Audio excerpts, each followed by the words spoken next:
Kutaa irraa keessatti akkamitti dhiirri murtoo akka godhuu fi akkamitti dubartiin murtoo akka gootu kan ilaallu ta'a. Akkaataa murtoo dhiiraa fi akkaataa murtoo dubartii jechuudha. Itti dabalees humna amala dhiiraa fi dubaraa isa wal faallessuu fi wal harkisu, kennaa dhiiraa fi kennaa dubartii ofitti wal harkisu, yeroo itti amalli durbaa fi dhiiraa wal harkisuu danda'u kanneen kana kan ilaallu ta'a. Let's go.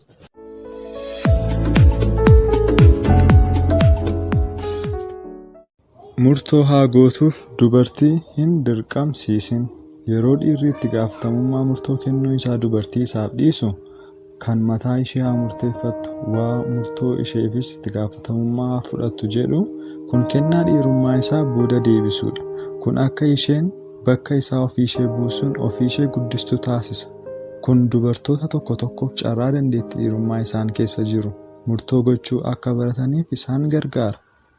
Garuu yoo dhiirri kennaa dhiirummaa isaa fi murtoo isaa dhiyeessuu dhiise, itti gaafatamummaa isaa yoo dhiise, kun egaa carraa jaalala isaa amanuu dhabuutti ishee geessa.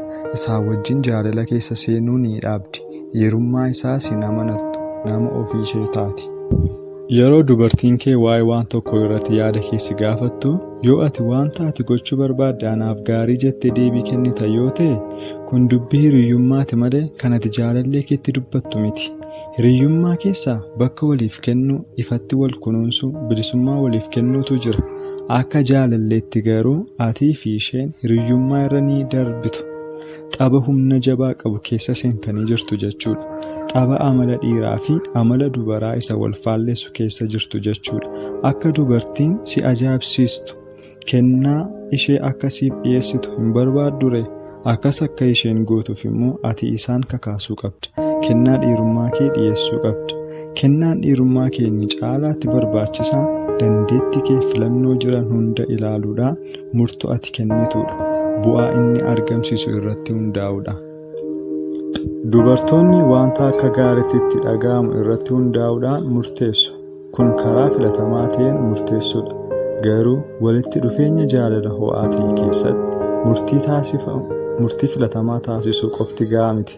Yeroo itti humni dhiiraa fi dubaraa wal faallessan gara wal harkisuutti akka dhufaniif murtoo taasifamuudha. Walitti dhufeenya jaalalaa ho'aa ta'e keessatti murtoo filatamaa taasisuuf yeroo itti humni amala dhiiraa fi amala dubaraa wal faallessan gara wal harkisuutti akka dhufaniif murtoon taasifamuudha. Yoo amalli dhiiraa fi dubaraa wal faallessu kun irrachaa deeme, wal loluun immoo dabaluu jalqaba. Amalli dhiiraa fi dubaraa kun yoo bade immoo wal harkisni qaama lamaan gidduu jirus ni bada. Jireenyi walitti dhufeenya ho'aas wajjin bada. Yoo akka dubartiin kee amala dubartii taphattu barbaadde, amala dhiirummaa taphadhu. Karaa tokko ati ittiin kennaa dhiirummaa kee kennitu ilaalcha murtoo irratti qabdu dhiyeessuudhaan. Wanta xiqqoo irratti iyyuu dubartii keetiin waan barbaadde murteessi hin jedhin. Yoo isheen kophee kamtu caalaatti narraa bareeda jettee si gaafatte, murteessi itti himi malee lamaanuu isaanii gaariidha hin jedhin. Akkas jedhi, ani kophee isa diimaa jaalladhe. Garuu wanti baay'ee naaf barbaachisaa ta'e gammaduu keedha. Amma isheen kophee barbaadde kaawwachuu ni dandeessi. Akkasumas kennaa murtoo dhiirummaa kees fudhachaa jirti. Tarii dubartiin kee murtoo hojii gochuuf yaalaa jirti ta'a. Wanta waggaa dheeraaf dhiibbaa irratti uumuu danda'u jechuudha. Tarii gara wanta itti dhaga'amee deemuudhaaf murtoo filatamaadha jettee yaaddu gooti. Kun egaa akkaataa dubartiin itti murteessituudha. Yookiin immoo akkaataa dhiirummaatiin bu'aa garaa filannoo isheerraa argamu irratti hundaa'uun murtoo gochuuf yaalaa jirti ta'a. Sababa uumamaan hundee dhiirummaa dhiirri qabuuf murtoo akkaataa dhiirummaa gumaachuu ni danda'a. Kun immoo walitti dhufeenya ho'aaf wanta baay'ee barbaachisaadha. Yoo ati akkaataa dhiirummaatiin murtoo dhiyeessuudhaa baatte garuu lamaan keessan annisaa walitti isin harkisu dhabdu. Yeroo kana dubarri kee gara amala dhiirummaa sochoosutti dhufti. Ati giddu galeessa taata. Akka amala dubartiitti kan taphatu ni dhiba jechuudha. Kun egaa yeroo gabaabaadhaaf gaarii fakkaachuu danda'a.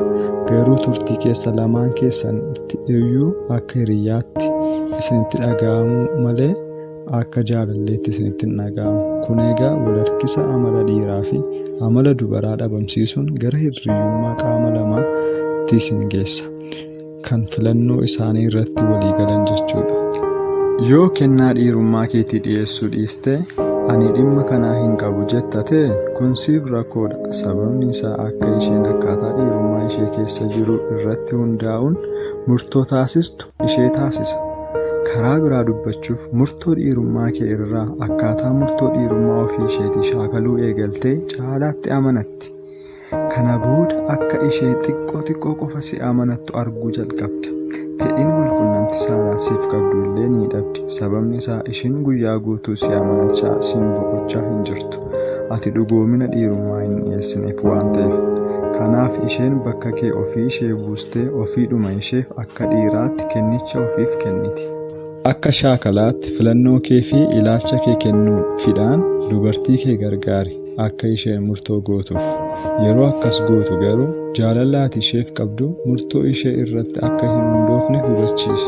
Wanti isheetti dhaga'amu xiinxala dhiiraa irra filatamaadha. Murtoo murteessuuf jechuudha. Kanaaf waan itti dhaga'amaa jiru amantee akka fudhattuuf ishee jajjabeessi. Garuu sababa humna wal harkisuu fi gammachuu walitti dhufeenya ho'aa keessa jiruuf jedhi.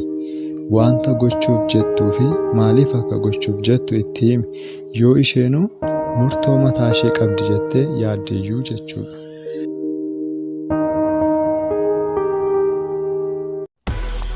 Barannoo jalqabaa egaa kunoo asumatti goolabne ammaan booda kutaa bal'aa fi gurguddaa jalqabuuf deemaa jirra.